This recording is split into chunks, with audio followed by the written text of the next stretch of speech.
feel.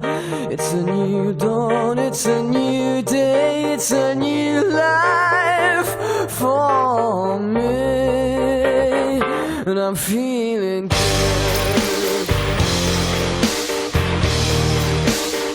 Toda la normativa medioambiental que está transformando nuestro modelo de movilidad emana del Parlamento Europeo y de la Ley Europea del Clima, una ley que establece que hasta 2030 la Unión Europea deberá reducir en al menos un 55% sus emisiones netas de gases de efecto invernadero y alcanzar en 2050 la neutralidad climática. Por eso nos hemos venido hasta aquí, hasta Bruselas, donde, por cierto, ya ven, nos está cayendo una lluvia tremenda. Vamos a hablar con 3 europarlamentarios españoles para resolver algunas dudas, eso esperamos, las mismas dudas que seguro que ustedes también compartirán.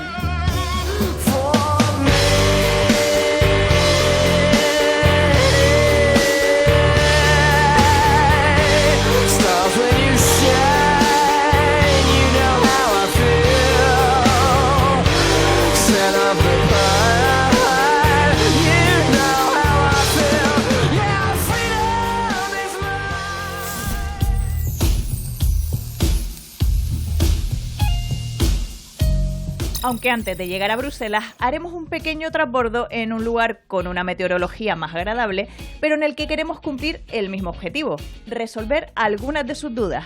Por ejemplo, que lo primero que tenemos que tener en cuenta a la hora de cargar nuestro vehículo eléctrico es el cómo. Puede cargar en corriente alterna, es cuando podemos cargar en modo 2 o modo 3, y entonces es el vehículo quien tiene que convertir la corriente alterna en corriente continua, que es como se almacenan las baterías. En modo 4 es cuando cargamos ya directamente corriente continua y por lo tanto nuestro vehículo podrá admitir mucha más potencia de carga. En el caso de Canarias disponemos, casualmente aquí en la isla de Gran Canaria, de un punto de recarga de 360 kilovatios que fue promovido e instalado por el Consejo Insular de Energía a través de su red insular Movilidad Eléctrica Gran Canaria, pero es verdad que cuando hablamos de cargadores en modo 3, las potencias más frecuentes son de 7,4 kilovatios cuando los puntos de recarga que encontramos son monofásicos o de 22 kilovatios si los cargadores son trifásicos. Cuando nos vamos a cargadores de carga rápida en modo 4, lo más frecuente en Canarias aún es encontrar cargadores de 50 kilovatios de potencia. Eso en cuanto a las potencias, pero si tenemos que cargar nuestro coche fuera de casa, buscaremos un punto de recarga que tenga los conectores adecuados a nuestro vehículo, por ejemplo el estándar europeo, que es el conector CSS tipo 2 para carga rápida, o el conector tipo 2 o Meneques, si es carga en modo 3. Tenemos que tener en cuenta también que si vamos a realizar la carga rápida vamos a poder recuperar una autonomía de más de 100 kilómetros en menos de 30 minutos. Ahora que hablamos de tiempos, ¿cuánto vamos a tardar en cargar nuestro vehículo eléctrico? Es una pregunta que nos plantean con muchísima frecuencia. Lo que nosotros le contestamos es con otra pregunta. ¿Usted me sabría decir cuánto tarda en llenarse una piscina? Depende del tamaño de la piscina y depende de la manguera, con qué caudal tiene esa manguera con la que vamos a llenarla. Bueno, aquí la piscina sería el tamaño, la capacidad en kilovatios hora de la batería de nuestro vehículo y la manguera pues sería el punto de recarga. Como promedio podemos decir que entre 4 y 6 horas podríamos tener una recarga completa de un vehículo eléctrico. Y ahora viene un dato importante, el que afecta a nuestro bolsillo. Hablemos de precios. Lo más frecuente y razonable para recargas en modo 3, entre los 20 y los 35 céntimos de euros por kilovatio hora. Cuando hablamos de carga rápida, para potencias de unos 50 kilovatios hora, lo razonable suele ser pues, de entre 25 hasta 60 céntimos de euros por kilovatio hora. Si no disponemos de la posibilidad de recargar en casa o en el trabajo y por lo tanto tenemos que apoyarnos mucho en infraestructura de recarga pública, sí que puede ser interesante, si realizamos más de 2, 3, 4 recargas al mes, pues contratar algún tipo de tarifa especial que estos operadores o empresas de servicios de movilidad eléctrica ofrecen. Pues ahora sí, con algunas de sus dudas ya resueltas, nos vamos a Bruselas.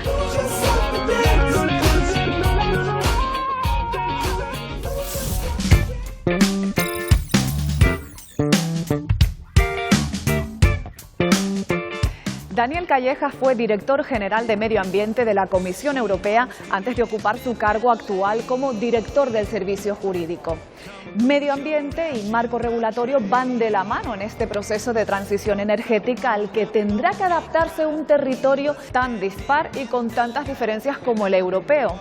Me resulta difícil imaginar que en esta carrera de fondo hacia la movilidad sostenible todos los Estados miembros vayan a llegar a la meta al mismo tiempo, en igualdad de condiciones y exentos de polémica. ¿A ustedes no? She'd rather live in LA, down in Marina del Rey.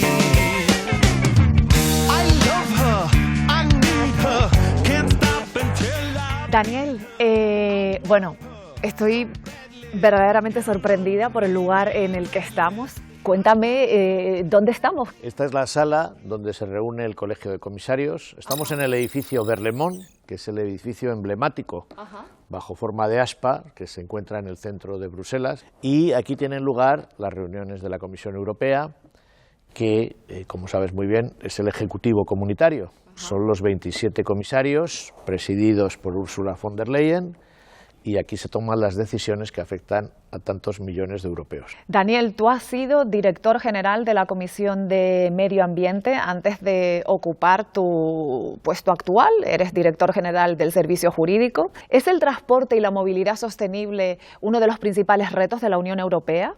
De todos los sectores, los transportes suponen el 24% del total de las emisiones de CO2. El sector de la energía es un 23%. Si somos capaces de tomar medidas tanto en los transportes como en la energía, tenemos el 50% del problema en vías de solución. Estamos ante lo que llamamos una gran transición. Tenemos tres instrumentos para ello. Uno es el instrumento regulatorio, toda la normativa europea que va dirigida a avanzar en esa sostenibilidad. Segundo es el instrumento financiero, fondos europeos para ayudar a esa transición. Y el tercer elemento, que es el más importante, es la concienciación. Todo esto se ha traducido en el Pacto Verde Europeo para conseguir un mundo más sostenible, un planeta en el que podamos vivir todos mejor. ¿Cómo se valora desde la Unión Europea que todavía existan países, regiones, ciudades que no hayan definido, que no hayan adaptado un plan de movilidad urbana sostenible? Este es uno de los desafíos. La Unión Europea lo que ha propuesto es que todas las ciudades se doten de un plan de movilidad sostenible. El transporte limpio, las zonas de bajas emisiones, la utilización de medios de transporte menos contaminantes, los transportes públicos. Nosotros queremos ser la primera región del mundo climáticamente neutra para el año 2050. Queremos en el año 2030 reducir las emisiones un 55%. Estamos vinculados por el Acuerdo de París y por toda la normativa. ¿Qué mecanismos tiene la Unión Europea para obligar a esos países miembros que no están cumpliendo, que no están siguiendo esa senda hacia la movilidad sostenible? Somos los guardianes de los tratados. La Unión Europea puede abrir un procedimiento, podemos incluso llegar al Tribunal de Justicia de la Unión en Luxemburgo, podemos incluso llegar a sancionar si no cumplen las decisiones del tribunal. En Europa mueren al año más de 300.000 personas por enfermedades relacionadas con el tema respiratorio, la calidad del aire. De manera que en estos ámbitos estamos hablando de mejorar la salud y la calidad de vida de las personas. Daniel, corrígeme si me equivoco, en diciembre de 2021 la Unión Europea presentó el marco de movilidad urbana, una herramienta para precisamente avanzar en esa movilidad sostenible, apoyándose en el transporte público, en los desplazamientos a pie, electrificando la flota del transporte urbano. Han pasado 2 años, ¿qué valoración hace de esta herramienta y qué se ha conseguido? Pues hacemos una valoración muy positiva. En primer lugar, el plan fue muy bien acogido, no solamente por los Estados miembros, sino también por las ciudades. Queremos que haya 100 ciudades climáticamente neutras para el año 2030. Tenemos los premios a las ciudades de movilidad urbana. Tenemos las capitales verdes de Europa. Si conseguimos avanzar en las renovables, si conseguimos avanzar en los transportes limpios, si conseguimos esa descarbonización de la economía, también estamos reduciendo la dependencia. Pero estará de acuerdo conmigo en que en todo este proceso existe como una Europa que va a 2 velocidades, ¿verdad? Efectivamente. Y como no todos los países miembros van al mismo ritmo, y hay países que tienen más medios económicos, presupuestarios, situaciones geográficas distintas, por eso los fondos Next Generation, 155.000 millones de euros para España, lo que van a apoyar es la doble transición, ecológica y digital. Nosotros lo último que queremos es una Europa a 2 velocidades. Lo que queremos es que los países avancen en la misma dirección. Si a algunos les hace falta un poco más de tiempo, siempre hay derogaciones temporales. Imagínense, nosotros venimos de Canarias. Si tuviéramos que comparar el ritmo de Canarias con el de Noruega, pues evidentemente hay un abismo. Hay también el reconocimiento del carácter ultraperiférico de Canarias, que está reconocido en los tratados, que le hace merecedor de un tratamiento específico, de unos apoyos especiales, teniendo en cuenta la situación de insularidad, de ultraperifericidad, de dificultad en los transportes, en la energía, y por eso Europa hace un esfuerzo especial. Si tenemos que alcanzar un objetivo de reducción de emisiones global, todos los países tienen que avanzar para conseguirlo. Daniel, un placer, gracias por recibirnos, gracias por su tiempo y espero verle en esta carrera de fondo todavía hasta 2035. Espero volvernos a encontrar muy pronto. Muchísimas gracias. De verdad, un placer. Ha sido un placer. Muchas gracias.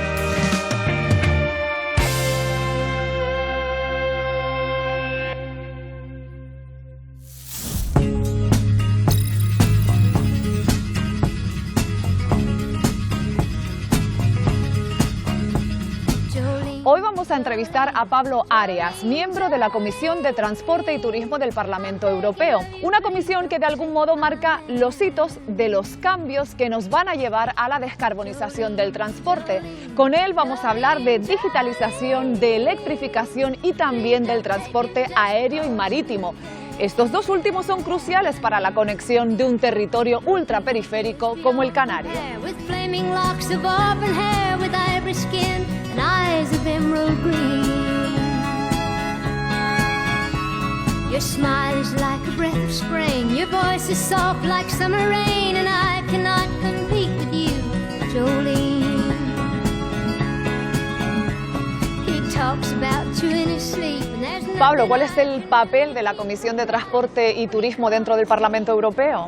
Bueno, la Comisión de Transporte y Turismo es una comisión que trata sobre 3 temas concretos. Uno es el transporte, tanto por carretera como por aire y mar. El segundo son los servicios postales, que es una curiosidad, y el tercero el turismo. En cuanto al transporte, bueno, pues tenemos competencias compartidas con los Estados miembros y, por tanto, cada acción o cada cuestión que ponemos encima de la mesa tenemos que tratarla con los Estados miembros por el bien del transporte y por el bien del transporte tanto de ciudadanos como de mercancías. Qué duda cabe que la descarbonización del transporte es el gran reto al que se está enfrentando la Unión Europea, pero ¿cuál es el nudo que hay que deshacer para que todo este proceso se acelere de verdad y empecemos a ver avances? Hasta ahora hemos vivido de un transporte que estaba basado en combustibles fósiles. Sin embargo, ahora, al producir o intentar producir esta transición, esta transformación a esos combustibles sostenibles, lo que vemos es que hay un incremento de los precios, puesto que no es posible la producción de estos combustibles de manera industrial y, por tanto, debe ser una transición, no una imposición o una revolución, sino que debemos de hacerlo gradualmente. La Unión Europea también está realizando grandes esfuerzos para lograr una red de puntos de recarga pues lo suficientemente mallada, desarrollada, con cargadores cada vez de mayores niveles de potencia. Nosotros que venimos desde Canarias vemos que esto no se está desarrollando a la velocidad que desearíamos. ¿Qué se está haciendo? Aquí en un principio se planteaba que la única fórmula para acometer esta transición era apostar por el coche eléctrico. Nosotros creemos que es muy importante y hay otro tipo de tecnologías que podríamos abordar y, por tanto, no nos quedamos solamente en el eléctrico, aunque sí es una gran apuesta con la que estamos de acuerdo, hay que trabajarla. Pero, sin embargo, es muy contradictorio el que de repente cambiemos coches que tardamos 5 minutos en llenar el depósito por coches que tardamos más de 1 hora en recargar hasta el 80% de la batería si el cargador es un supercargador. Todavía hay muchos sitios, como en las Islas Canarias, en donde para encontrar un punto de recarga pues hay que acudir a un mapa y probablemente gastemos parte de esa autonomía que es deficiente en ir a recargar el vehículo para después volver al punto donde habitamos o donde trabajamos o donde queremos ir. Aquí estamos con un reglamento ahora mismo trabajándolo precisamente para implementar esa red de cargadores, de supercargadores, que creemos que es muy importante, pero insisto en que no debemos de quedarnos solamente en el coche eléctrico. Creemos que hay otras alternativas. Vamos a mirar ahora al cielo, vamos a cambiar de transporte, vamos al transporte aeronáutico, de la aviación. Para 2025, para el próximo año, creo que el 2% de ese combustible tiene que ser ya de origen ecológico, para 2035 un 20% y para el año 2050 un 70%. ¿Estos retos, Pablo, y estos porcentajes son sensatos? Ya tenemos los denominados SAF, que son los combustibles sintéticos, sostenibles, para que poco a poco vayamos descarbonizando. ¿Qué problema tienen los combustibles SAF? Son muy caros de producir. Son hasta 4 veces más caros que el queroxeno.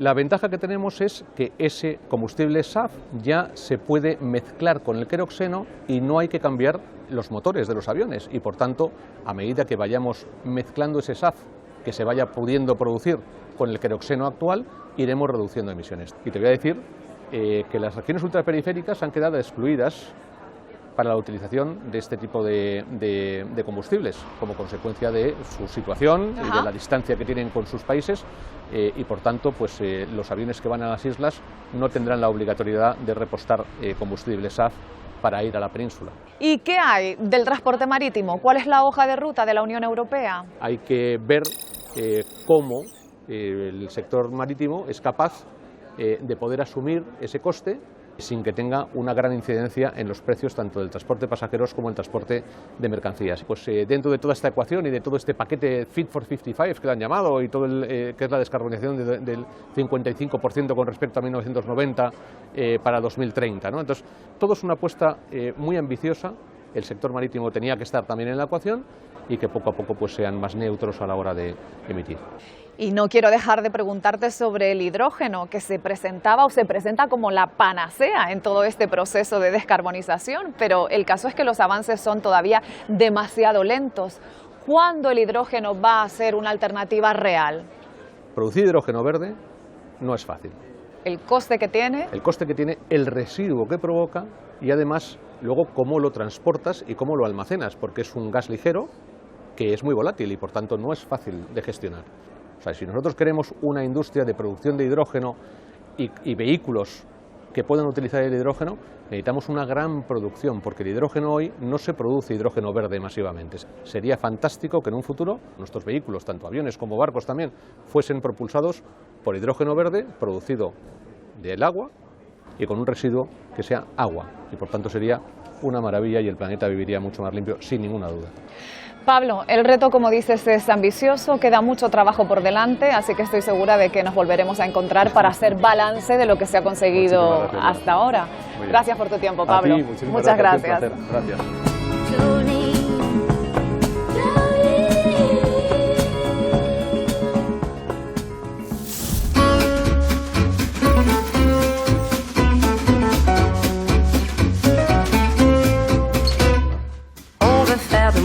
Ce que je suis pas.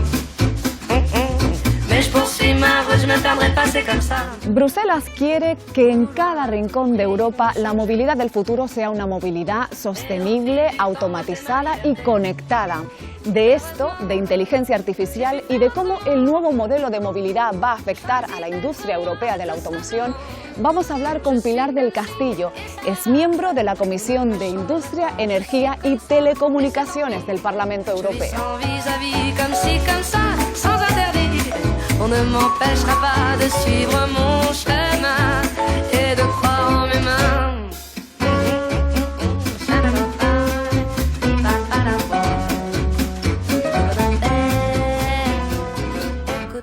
Pilar, vamos a empezar así como a modo de grandes titulares, aunque luego a lo largo de esta charla vayamos desgranando. Vamos a ver, Europa quiere que la movilidad del futuro sea una movilidad sostenible, conectada y automatizada. ¿Cómo lo vamos a lograr? Pues lo vamos a lograr desarrollando los instrumentos que permitan hacer eso. La infraestructura, tiene que haber redes de última generación, redes de 5G, que permitan que haya una conectividad que necesita pues, tanto la inteligencia artificial como el desarrollo de los datos, etcétera. Todo esto afecta a la movilidad. ¿Cómo lo vamos a conseguir además? Teniendo cada vez mayor independencia estratégica en materia de economía, que no dependamos tanto de terceros países. Vamos a poner en contexto a nuestros espectadores, ¿qué es una movilidad conectada? Una movilidad conectada es aquella que te permite tener varios objetos y productos conectados entre sí y que te permita mejorar tu vida profesional. Por ejemplo, nosotros acabamos de aprobar una ley de datos industriales para que todas las personas o empresas tengan acceso a los productos y los objetos que ellos utilizan. ¿Y qué es una movilidad automatizada? Es aquella que permite, a través del desarrollo de tecnologías digitales, optimizar mejor el uso de las máquinas que se utilicen, que pueden ser desde coches a trenes, aviones, tractores, etcétera, ¿no? Para todo esto hay también una hoja de ruta que tiene que ver esencialmente con las tecnologías digitales. ¿Qué hemos hecho? La ley de servicios digitales, la ley de mercados digitales que afecta a la competencia, la ley de datos industriales. Ahora mismo se está acabando de discutir la regulación sobre inteligencia artificial. Respecto a lo que a nosotros nos ocupa, la movilidad sostenible, ¿qué nos va a aportar? ¿Qué beneficios va a aportar la inteligencia artificial? Se me ocurre, por ejemplo, que puede dar mayor seguridad a nuestras carreteras, a nuestras calles. Por ejemplo, ¿qué beneficios va a aportar? La inteligencia artificial puede tener muchísimos beneficios porque se trata de una tecnología que a base de datos, se entrena la inteligencia artificial, claro, aprendiendo de esos datos y buscando soluciones en esas cantidades infinitas de datos. Y todo eso va a influir en todo, también en que sean más seguras la movilidad en las carreteras, la movilidad por otro tipo de transportes, desde los trenes a los aviones. Data Act. Recientemente el Parlamento Europeo aprobaba la ley de datos a nivel ya de personas para el conjunto de la Unión Europea. ¿Por qué? ¿Cuál es el espíritu de esta ley? El espíritu de esa ley es conseguir dos cosas esencialmente: que haya más capacidad de innovar en Europa y que haya más capacidad de competir con otros países fuera de Europa, de competir globalmente. Es una ley de datos industriales, no de datos personales. Ejemplo. Tú tienes un coche, puede estar potencialmente conectado con otros aparatos. Por el uso va generando unos datos. El 80% de los datos industriales no se utilizan. Tienes el derecho de pedir al fabricante que los datos que está generando tu coche se los puedas dar, por ejemplo, a una empresa que se sitúa en la postventa. Si tú les das esos datos y le das esos datos miles y millones de personas, pueden innovar más, pueden ser más competitivos y pueden competir, por tanto, mejor en el mercado nacional, europeo e internacional. ¿Y cómo ves la competitividad de las empresas europeas respecto a aprovechar los retos y oportunidades que ofrece ahora la economía digital? Es una industria que sigue siendo muy competitiva, en buena medida empujada y dirigida por la industria de la automoción. Somos los que tenemos una cuota más importante, la primera en temas de software industrial y de robótica industrial. Seguimos teniendo ahí un recurso competitivo muy importante. Por eso hay que facilitar que esas industrias tengan nuevos instrumentos para poder competir mejor. ¿Preocupa que este sector, la fabricación de vehículos en Europa, que históricamente ha sido siempre un continente fabricante de vehículos de combustión, se debilite ante el empuje de las marcas chinas? Las marcas chinas están introduciendo coches de muy bajo coste. Sí, todo esto es un tema sobre el que hay preocupación. Lo que tiene que hacer la legislación en general, la europea, la española y cualquier otra, es acompañar, es facilitar, es ayudar, no es crear obstáculos. Pilar, un auténtico placer. Muchísimas gracias por recibirnos, por recibir a Ruta 2035, por compartir tu tiempo y tu conocimiento con nosotros, de verdad. Muchísimas gracias. Pues el placer ha sido mío y esta es vuestra casa. Gracias. Si ce sera, c'est passé, c'est ainsi, c'est comme ça. Javier Santaolalla es ingeniero físico, doctor en física de partículas y divulgador científico. Ha trabajado en el Centro Nacional de Estudios Espaciales y en la Organización Europea para la Investigación Nuclear, formando parte del equipo que confirmó la teoría del bosón de Higgs. Ni idea de lo que es esto, la verdad. Está considerado uno de los mayores divulgadores científicos de España en la red. En sus distintos canales y redes sociales acumula más de 14 millones de seguidores. Y hoy vamos a compartir coche con él. Cuando miro hacia adentro el silencio nos habla a los dos. Una estrella en el centro de Orión. Lo dice el aire, lo dice el viento. Hola Javier. A ver. Ahora, no quieres que subiera, Lincoln. Es que estos coches... No tenías muchas ganas, yo. ¡Hola! ¿Cómo estás? Bien, ¿y tú? Uy, qué alegría. Bueno, es un privilegio tenerte en ruta, porque tú es que estás de ruta por el mundo, ¿no? Sí, por supuesto, siempre moviendo, siempre en movimiento. Qué bien, qué bien. Bueno, pues vamos allá. Tan neuronal que llegó en el momento necesario y sacudió nuestros esquemas. Llegaste a Canarias siendo pequeñito, ¿verdad? Sí, 9 años. En esa época mi padre cambiaba de destino, típico de banqueros, cada 3, 4 años. Pero llegó mi familia aquí, se enamoró y dijo... Aquí nos quedamos. Aquí no nos movemos. Qué bien. Te he presentado antes como científico, físico, ingeniero, divulgador científico. Sí. ¿Con qué etiqueta, por decirlo de alguna manera, te identificas más?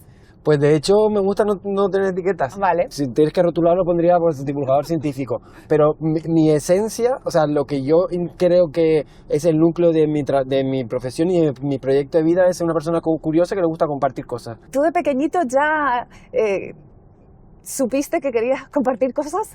No. O sea, de pequeño, ¿qué querías ser? ¿Qué querías estudiar? De pequeño, si era una persona especialista, de verdad, lo era, muy friki, muy nerd, que de repente me pongo como ahora a estudiar historia medieval y soy un coñazo, hablando a la gente en castellano antiguo todo el rato, o sea, y bueno, pues ahora soy ingeniero y soy físico. Explícame qué es la teoría del bosón de Higgs. Bueno, a ver, ¿cómo lo explico? Voy a intentarlo.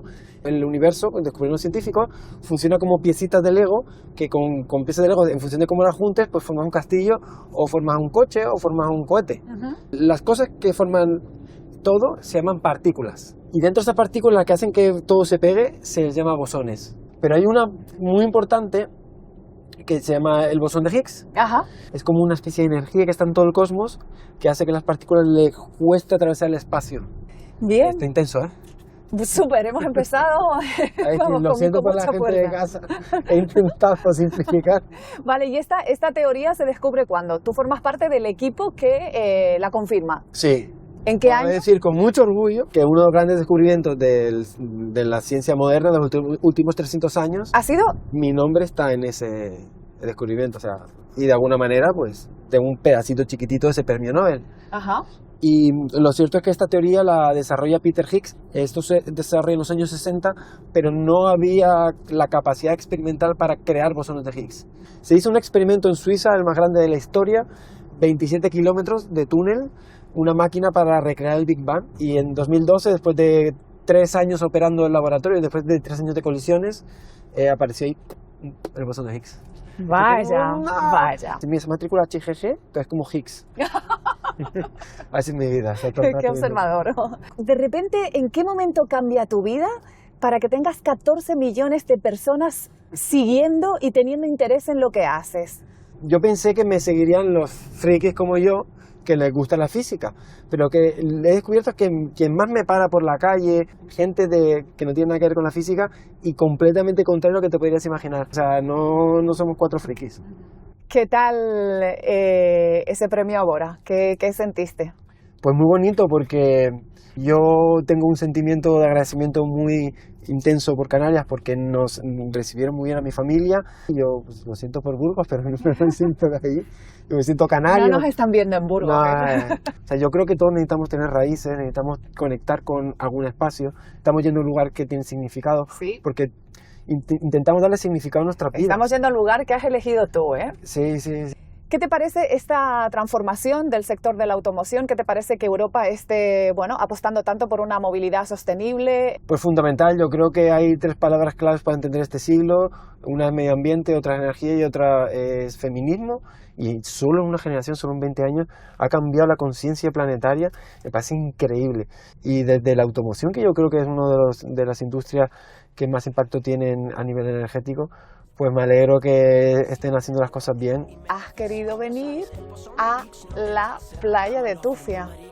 Quien arriesga nunca gana, sí. Antigravedad y antimateria. En la Vía Láctea, las verdades son etéreas. ¡Wow! Pues te voy a confesar una cosa, Javier. Ajá. Yo no había estado nunca aquí.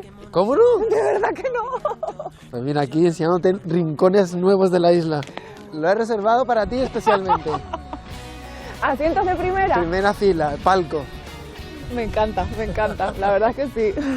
Oye, Javier, cuéntame, ¿qué significa Tufia para ti? ¿Por qué hemos venido aquí? Bueno, por muchas razones. A ver. La primera por el mar, es algo que ya he incorporado en mi vida. Luego por lugares preciosos para ver las estrellas. Ajá. Y luego pues hay un capítulo en mi vida muy bonito que trae muchos recuerdos, muy emocional, y esto forma parte de momentos muy importantes de mi vida, sí. Veo que sigues entonces mirando las estrellas. Sí. ¿Te gusta? Muchísimo. Dice Sagan, que es un famoso científico, que somos polvos de estrellas porque venimos de las estrellas. Entonces mirarlas es como mirarnos a nosotros mismos. Qué bonito. Mira, ha aparecido una. Sí. Es un avión ya. Oye, Javier, de verdad, me ha encantado conocerte. Ya queríamos tenerte en el programa desde la temporada pasada, así que te agradecemos mucho tu tiempo, que nos hayas hecho un huequito en tu agenda loca que tienes, y ha sido un placer. Espero que también hayas disfrutado con nosotros. Ha sido muy divertido y nada, pues espero hacer más rutas contigo en coche. Nosotros también. Gracias. En mi interior veo cómo nace la luz, siento la emoción, mi corazón late como late el universo.